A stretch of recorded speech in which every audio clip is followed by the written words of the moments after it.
जिला रेजिडेंसी कार्यक्रम के तहत जिला अस्पताल भेजे गए डॉक्टर्स हुए परेशान। गवर्नमेंट की गाइडलाइन के नाम पर कुछ फैसिलिटी नहीं, न रहने की व्यवस्था न खाने की, खुद के खर्चे से कर रहे सारे काम। रहने के नाम पर दिए गए आवास के सामने कुत्ते करते हैं शौच। के लिए गवर्नमेंट में जो कुछ गाइडलाइंस दी है उसमें बताया गया है कि ट्रांसपोर्टेशन, अकोमोडेशन और फूड इनकी व्यवस्था कराई जानी चाहिए।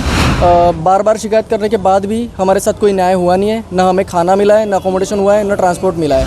गवर्नमेंट के द्वारा जो है सो रहने खाने का अरेंजमेंट और ट्रांसपोर्टेशन सारा फैसिलिटी मिलेगा और हम लोग यहाँ अपनी ड्यूटी करेंगे। मथुरा जिला अस्पताल में जिला रेजिडेंसी कार्यक्रम के तहत केडी मेडिकल कॉलेज से भेजे गए डॉक्टर्स खुद बहुत परेशान हैं। उनका कहना है कि गवर्नमेंट की गाइडलाइन के तहत हमारे रहने खाने और हमारे आने जाने की व्यवस्था की जाएगी, लेकिन व्यवस्था के नाम पर हमको यहाँ न रहना, न खाना, न आने जाने के लिए कुछ दिया जा रहा है। हमको इमरजेंसी ड्यूटी भी करने के लिए कहा जा रहा है, हम वो भी करने को तैयार हैं, लेकिन हमें सरकार द्वारा दी गई फैसिलिटी तो दी जाए। हमारे साथ लड़कियां भी हैं जिनको यहाँ कई समस्याओं का सामना करना पड़ रहा है। जब हमने इस बारे में सीएमएस से बात की तो उन्होंने धमकाते हुए भगा दिया और एब्सेंट लगाने को भी बोलने लगे। इसी प्रकरण में जब मीडिया द्वारा सीएमएस से बात की गई तो एसएमसी ने कहा कि हमारे द्वारा इसको सारी फैसिलिटी दी जा रही है, रूम में सफाई करवा दी है, कूलर लगवा दिए हैं, लेकिन जब इस बात का जायजा लेने के लिए मीडिया कर्मी वहाँ पहुँचे तो देखा कि रूम के बाहर कुत्तों की शौच पड़ी हुई है और रूम का ताला लगा हुआ है। पिछले 15 दिन से इसी रूम में सीएमएस इस डॉक्टर को रोकने के लिए बोल रहे हैं। आप बने रहिए हमारे साथ, जानिए पूरा मामला। नहीं, मैं बताऊं, ये एमबीबीएस के छात्र नहीं है, ये पीजी के छात्र हैं, पोस्ट ग्रेजुएशन के छात्र हैं, एमएसएमडी के छात्र हैं ये। और हमारा एक रेजिडेंसी प्रोग्राम चल रहा है पूरे प्रदेश में, उसके अंतर्गत हमको 10 रेजिडेंट शासन ने उपलब्ध कराए हैं। ये सारे बच्चे केडी मेडिकल कॉलेज में एमएसएमडी कर रहे हैं और इनको हमने रहने के लिए शासन को भी लिख के भेजा था।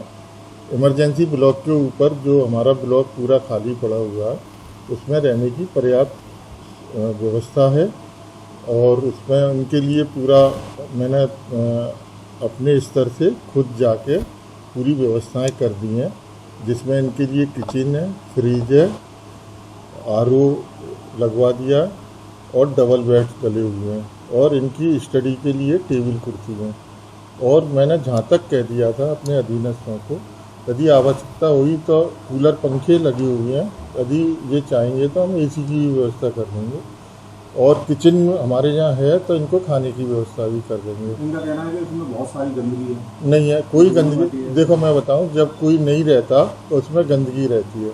मैंने साफ कराया था इनको रहने के लिए, अब ये नहीं रहेंगे तो गंदगी उसमें, वो तो पूरा हमारा खाली ब्लॉक है तो उसमें झाड़ू और मॉपिंग होके वो डेली साफ होगा इनका। मगर ये रहना शुरू करें। फिर इनके कोऑर्डिनेटर आए थे मेडिकल कॉलेज के हमारे पास में, तो ये सहमति बनी थी कि 1-2 रेजिडेंट हमारे यहाँ डेली ड्यूटी करेंगे इमरजेंसी में। उसके बाद भी मैंने कह दिया था कि चलो ठीक है। एक्चुअल में ये सारे बच्चे प्राइवेट मेडिकल कॉलेज में है तो अच्छे परिवारों से है, तो इनको कंफर्ट जोन की ज़्यादा आवश्यकता है। तो और इसके लिए शासन में मेरी डीजी साहब से बात हो गई है स्वास्थ्य भवन में, तो उन्होंने कही जो हमारे पास उपलब्ध साधन है हम इनको वही मुहैया करा सकते हैं।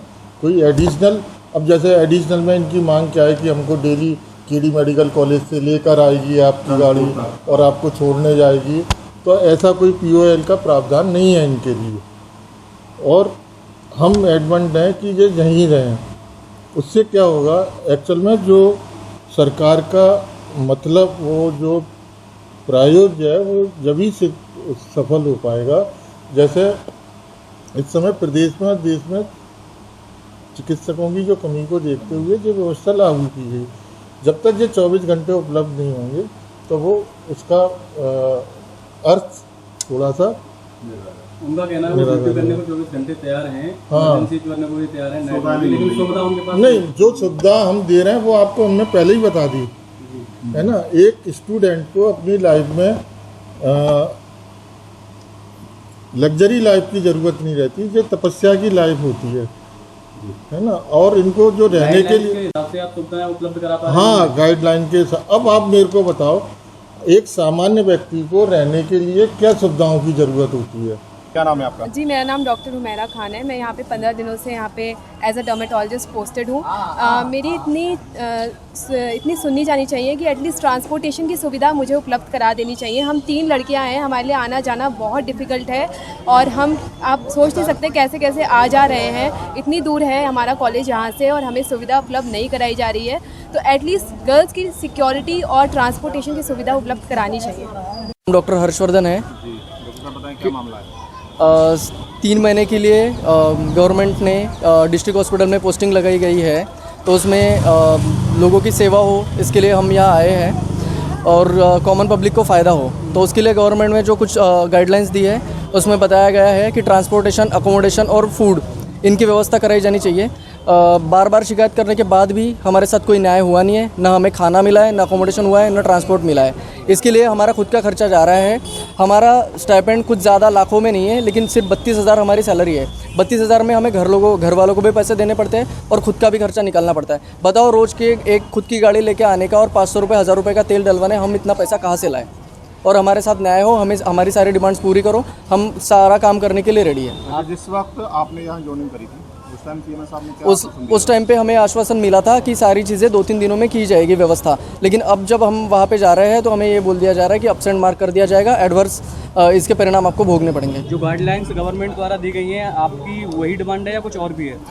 जो गवर्नमेंट द्वारा गाइडलाइंस है, जो हमारी बेसिक नीड्स है वो आप पूरी करो। जैसे वैसे भी अपन बोलते हैं कि 3 अपनी बेसिक नीड्स होती है, खाना, पानी और रहने के लिए कुछ साधन। वही अगर बेसिक नीड के लिए डॉक्टर्स अगर इस चीज़ से वंचित है तो फिर बाकी आम जनता का तो क्या होगा? पिछले 15 दिन से कैसे रह रहे थे आप? पिछले 15 दिन से हम हमारे खुद से ही जाना आना कर रहे हैं। हमारे साथ में अगर कुछ घटना घटित होती है, कुछ भी हमारे जान के साथ उल्टा सीधा हो जाता है, तो इसके लिए रिस्पॉन्सिबल कौन?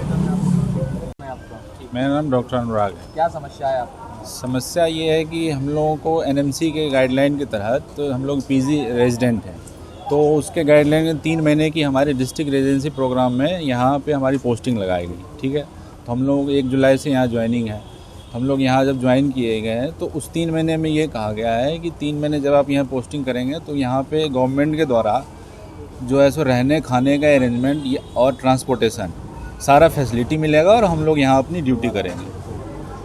ठीक है, तो अब ये है कि हम लोग 15 दिन से यहाँ काम कर रहे हैं।